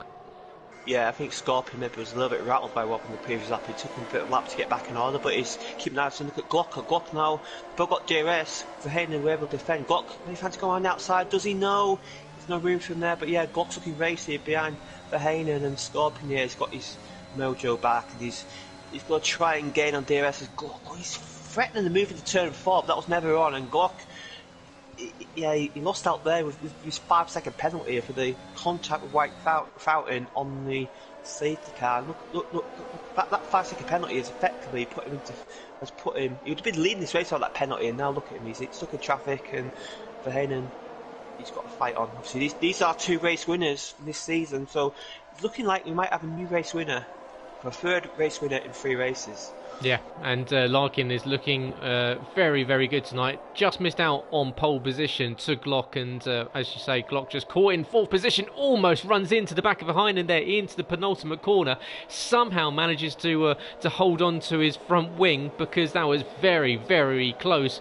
He was almost changing gears for Verheyen and going into the penultimate corner. He was that close, but he's going to shape him up in towards turn 1. He's in the toe behind him with that crucial DRS, but here we go down the inside. That's a very, very late move, but he looks as though he's going to get the job done. Behind an all-out shape on exit, kicks the rears out and drops down into 4th position. So Glock with a crucial move to get back up onto the podium. Of course, he's sitting on that 3-second time penalty at the moment. That's dropping him well down the order, down to the likes of Jan Ull in 7th position. So Glock needs to get a move on. He's got, well, a lap 26 to 35. This race has gone on what seems like forever. It's a real test of attrition these guys are having to do in these tricky conditions at the start, and now they're starting to blitz it out there in his dry, the dry circuit. But well, Casper, he's sitting on a penalty in 5th position. He's had a good run. He's made up 9 places. Williams, what can he do from 5th position? He's half a second behind Verheyen now, so he's well within DRS. Can he start to strike back and perhaps even move past the Finn and start to challenge for that podium? Yeah, he could do if you get by the Haas and split Chris, maybe hold up guard behind him. So it's not all over for him if he gets moving quite quick. And Glock, I'm not going to count Glock out the race win just yet. If he can clear Scorpion, which it might be quite difficult, but clear Scorpion and he might run at Larkin. You never know what might happen. As he said, there's a blistering lap there. I think Glock is definitely the quickest man tonight, but with his fancy, that was quite a late one there. He wasn't going to get that one done, but yeah, Glock is going to get good run out of turn 1. Is he? Can he go into turn 2? No, Scorpion managed to hang on, but yeah, Casper, I have to say that gamble was put right in contention, and Chris is struggling to actually pace these front 5, so Casper may still get top 5 if Chris and Jarno drop back even further. It's 1.5 seconds, and Casper's just got to try and avoid getting any more penalties, because it's just going to kill these penalties, and it's just so demoralising when you get them. I try and avoid them. I'm quite good at avoiding them, but when you do get them, it's like, oh no, why did I do that? Yeah, absolutely, and especially on a circuit like this where you're just caught behind the driver in front, where you can find yourself just losing time. If you're the likes of Casper, if you're the likes of Glock, you know that clear air is your only friend and your only ally. And Glock is trying to close in on Scorpion. Scorpion trying to go for his 17th podium here in One Hub Racing.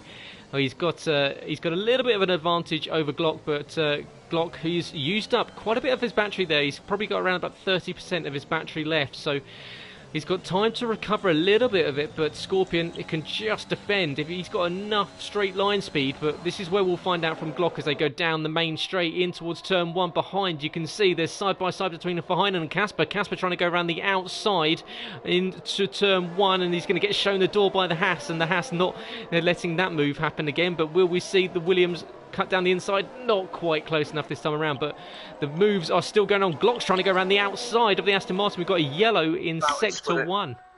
Troughton spun it in turn 2, yeah, him and Colin were racing. We also had Kyle and JM go side by side in the final corner. Kyle went a bit deep in the promote corner, and JM thought he had an opportunity to get by there, but they'll Kyle hang on just. But yeah, White Fountain hard tyres. I think he's struggling. I'll be surprised to see White Fountain come in with a few laps to go and go for that fast lap point outside the top 10, because he's in a point position anyway, so he's got nothing to lose. So yeah, do not be surprised to see that. And maybe Colin as well, if Colin drops back, them two may pit and go for a fast lap point. Yeah, it's a great shout there as Kyle picks up 3 seconds. So yeah, perhaps from Kyle deciding to go for that extra point as well. So you can come in, strap a set of the softs on, but don't expect to see it from the likes of Larkin all the way down to probably Chris. Chris still involved in this battle for the podium, and maybe not the race that he was hoping for. Currently just sitting and floundering in that midfield tonight. Of course, second in the championship last season. Chris would be looking for better, but it's not happened this time around as Casper once again tries to close in behind for 4th position. Can't quite get the move done. Glock still sitting behind Scorpion. Here comes Casper down the inside into turn 2. Surely there's going to be contact between the pair of them. You can see Verheyen actually making an alteration in the mid corner to give him the room. So that's great racing between the pair of them. Casper, however, just can't quite find a way past. Verheyen's car is probably going to feel like it's about 40 foot wide, and that Haas is doing a remarkable job at the moment at keeping back a Williams that's looking very strong, and Casper's going to be very frustrated surely as Verheyen goes a little bit deep into the chicane, and that's going to open the door for Casper to close in this second end of, or the end of the second sector in this one into the third sector. But well, Casper, you can see it just seems to have a little bit better straight line speed than Verheyen, and Verheyen of course suffering now without that DRS. That's where he's going to lose down the main straight. Yeah, I think there was a little bit of contact actually into turn 3, but wheel to wheel, but they both managed to survive just about. And yeah, Casper though, can he get a good run out the final corner?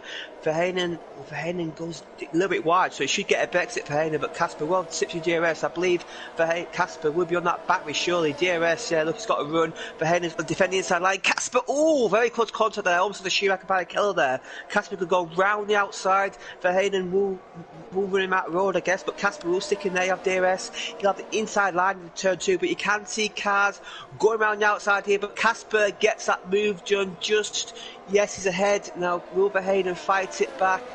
No, I believe that's that job done, but yeah, wow, that was a bit sketchy on the pit straight between them two. I was looking from between my fingers as that move was being made there. Oh, that was very close behind and running Casper right up against the wall. Casper, I'm surprised with that trying to switch the outside line that he managed to keep in a straight line because the car was on almost full lock it seems. But yeah, he does get the move up into 4th position. He can now try and close down. He's got a little bit of a way to go though, 2.5 seconds to Glock, and Glock who's still sitting behind Scorpion, so Scorpion doing a great job there. In fact, Scorpion trying to get within that DRS of Larkin's, because Larkin, ever since making that move and breaking away, we thought he was just going to disappear off into the distance. That is held at pretty much 1.1 seconds for the last 5 laps.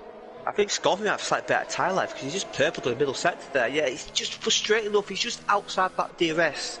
And just another attempt for him to be quite with it. But yeah, but Glock, that fight was good news for Glock because look at the gap between Glock and Verheyen, who's on similar penalties now over 3 seconds. So Glock, it's looking good to maybe keep the pole position. I think he knows the race win's probably over for him. I think Glock maybe just thinking of consolidating and banking these 14 points he will get for finishing in 3rd place. Yeah, as you say, consistency is key when it comes to winning championships. You don't need to win every race, you just need to be up there in the points, and the likes of Glock and Larkin, they will know that you just need to keep it on the island. And what can we see from the likes of Casper? Of course, he's got that 3-second time penalty. He needs to break away from the likes of Verheyen, and Chris behind Janol in 7th position. He's got a little bit of a gap to him, so it looks as though Casper might be only losing 2 positions if things held as they are. We've got a battle now going on between Janol, Luki, Kyle, and equally JM in the Ferraris. They all battle out over the top 10 positions down the order. We're on lap 31 of 35. It's Larkin leading from Scorpion. That gap now, it looks as though it's going to just dip under the 1 second mark as they come around to the final corner. So Scorpion now back into DRS. Yeah, this could be interesting. Obviously, you do get 2-3 attempts of DRS. So yeah, Larkin, I think his tyre wear looks a little bit higher than Scorpion. And yeah, look at Larkin. His front tyres are a lot worse than Scorpion. Scorpion just hanging there. It's Battle Angel has left session. He retired quite early on, I believe. But yeah, Scorpion's got the best tyre wear of everybody around here. So if he can just stay in there, Larkin's he's going to be struggling in front. So he might be struggling a bit of understeer. So Scorpion's not out this yet. They're both. As Glock's right with him, and Glock is going to be in 3rd place quite comfortably.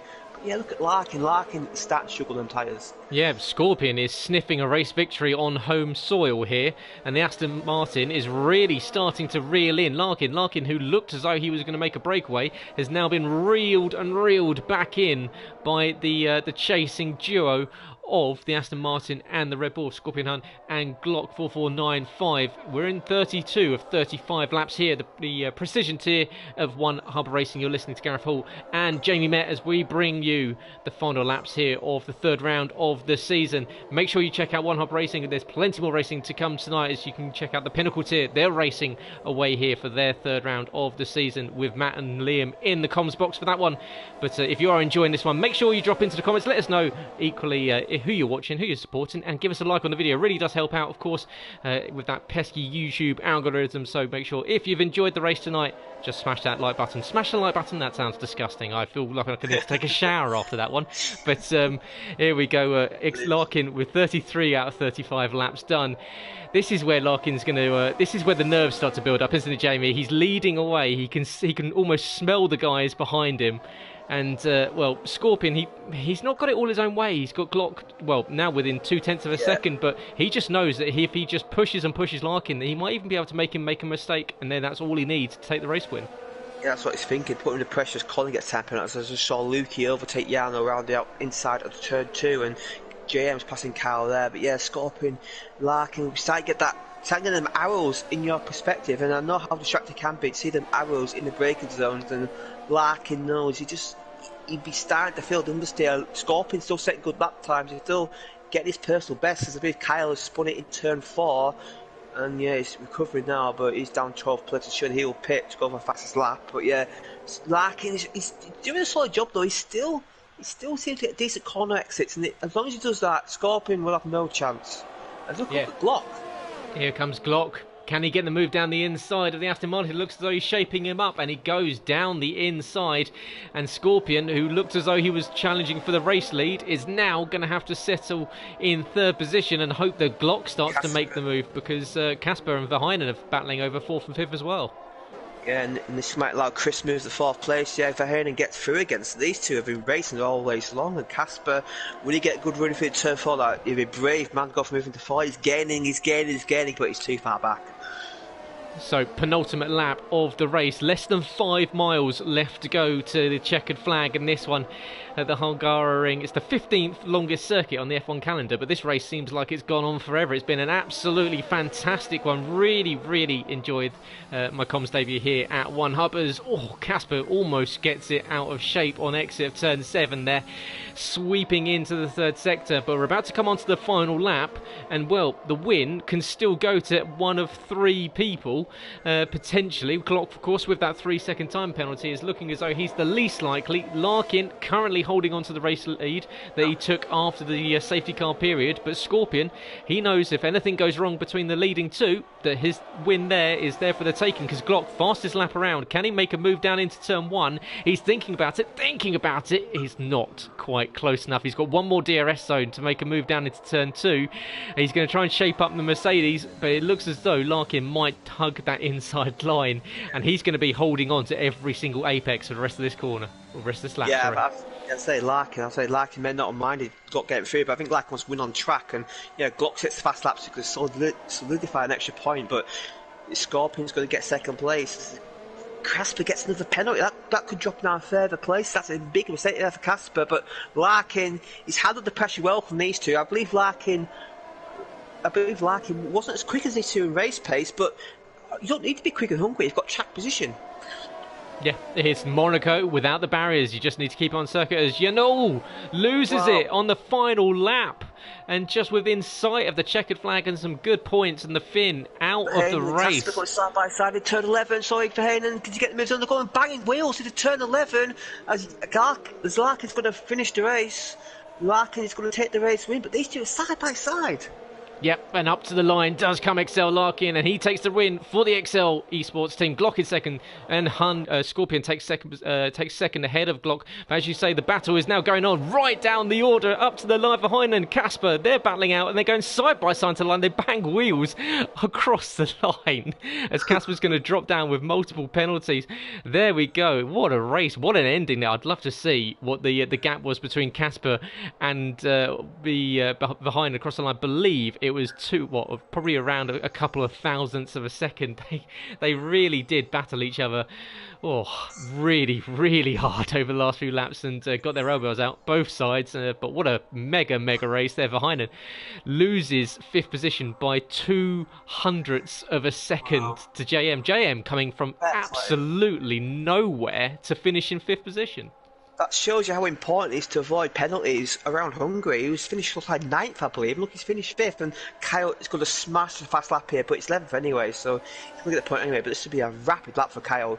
He's going to finish 11th, only 11 finishes. So now, I wonder if Jan I think, will still be classified 12th, but he lost a lot of points there that final lap. It's just a cute, bad mistake for him there. JM does get game driver there, but Larkin, three winners already this season. This season's shaped up to be a classic.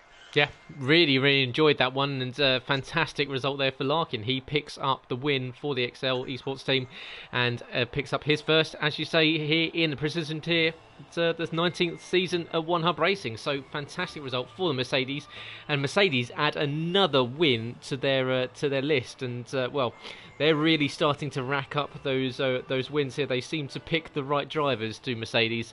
And Larkin, I'm sure, will be absolutely ecstatic with that one. He is your race winner ahead of Scorpion. Scorpion just couldn't quite make it a home victory, but does manage to stand on the podium ahead of Glock. That penalty really did hurt the Red Bull driver in the late stages of that one. Chris coming up to 4th position. Probably a good result there after what's been a bit of a nothing race there from the second Aston Martin driver. And then we've got JM. Fantastic race there, moving up from 16th into 5th with a clear run. You can see those penalties behind, how much that helped him. Behind and drops down to 6th, just missing out. Lukey in 7th with Casper in 8th, Colin in 9th, and Fountain manages to pick up a point after that. Looks as though the strategy was going to go in his way. Unfortunately, the safety car just coming at the wrong time for him. He drops down in 10th position. Then we've got Kyle, unfortunately, in 12th position, retired on the final lap, but did manage to complete more than 90% of the race, so should get a classification. However, it's outside the points. J. Luke, then we've got Ali, and several of the others. So quite a few retirement sites. Yeah, so J. Luke, Ali, and a few of the others retiring from this one in a pretty explosive third round of the season.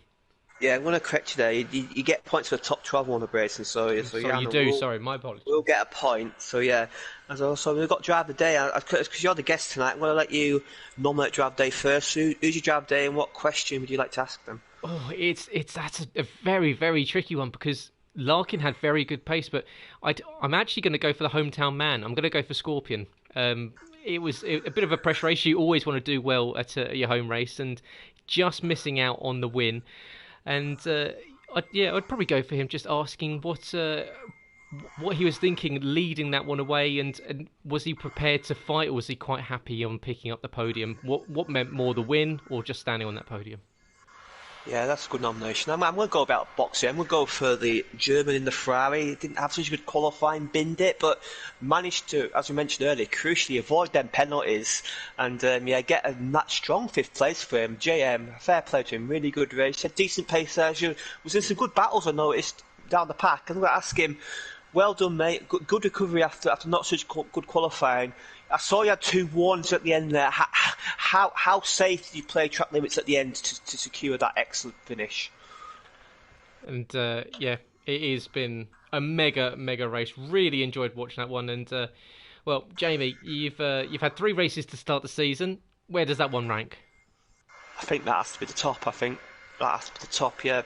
Australia was a mess. It was so many incidents, and Bahrain wasn't the cleanest. But I think today we had some good clean racing, a bit of wheel banging, but some good clean racing, some nice overtaking, a couple of safety cars, and we had a wet phase and a dry phase, and we had the deserved race winner. Obviously, he didn't get nominated for Drive of the Day, but he definitely deserved the win. And we had the hometown hero do well. We had a few guys, Basil Grid, battle through and get some good results. So yeah, it was a good race, and I think Hungary's had a good night time on the race. I think all the races have been pretty good.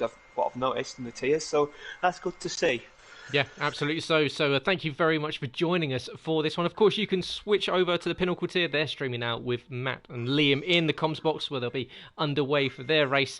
But of course, you can join the Precision tier next week, where of course they'll be racing the French Grand Prix at Le Castellet at the Circuit de Paul Ricard.